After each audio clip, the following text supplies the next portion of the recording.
Okay, so we're going to be talking about the differences between hypertrophy and strength. And what's important to know is that these are not mutually exclusive to each other. You are going to have some overlap. But when we get into more nuances of training and things that you need to understand in order to be successful, you need to know the differences between the two. So hypertrophy is muscle growth in size. So if you're somebody who's looking to do body recomp, so you're trying to grow muscle, you're trying to get a nice big booty, this is what we're going for. Versus strength just means that you're able to lift heavier or lift more. Maybe you can do more pull-ups, more push-ups, but that doesn't necessarily mean that your muscle size is growing. So the differences between these two in training is the percent of your 1 rep max and your rep ranges for each. So the percent 1 rep max that we're training, so basically that means is, say that my 1 rep max of a squat is 100 pounds. I want to be training with 60 to 80 pounds, because that's 60 to 80% of my 1 rep max, for a rep range of 8 to 12. And again, this is really general. We can have some overlap, but this is just to help you understand the difference between the two. And then when it comes to strength, your percent one rep max is going to be between 80 to 100% for 1 to 6 reps.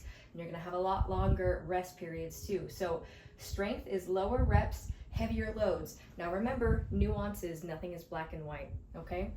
And if we're going to be promoting hypertrophy, there's some specifics I really want you to pay attention to so that you can be successful, okay? Protein intake.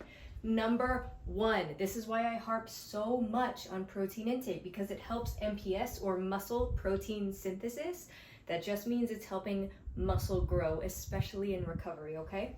So post lift, you want to have at least 20 grams of protein, okay? Speaking of protein, I have some right here I need to have myself. Anyway, at least 20 grams post lift. Then you want to have about 20 grams every 3 hours.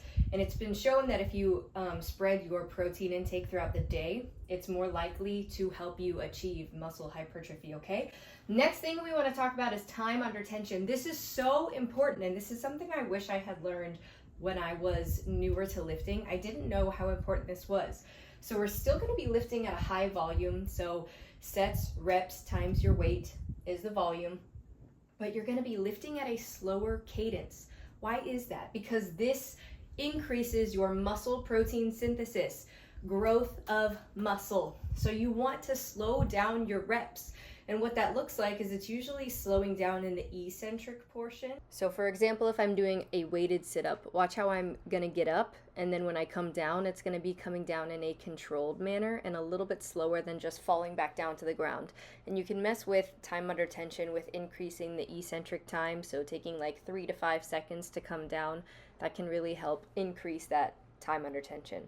You also wanna have adequate energy intake. What does that mean? It just means you need to have enough calories when you're eating. So if you're somebody who's not eating enough, or your calories are all over the place, you're not going to achieve this, because this needs to be on point. You need to be at a caloric maintenance, which means you are burning as much as you are eating, or you want to eat a little bit more, and that just depends on the person. Now, when it comes to maximizing strength, hypertrophy with endurance training, so if you are one of my Brazilian Jiu-Jitsu athletes, if you're an active duty Marine, maybe you're somebody who just wants to work more on your cardio, you need to make sure that you're lifting weights before the endurance event, okay?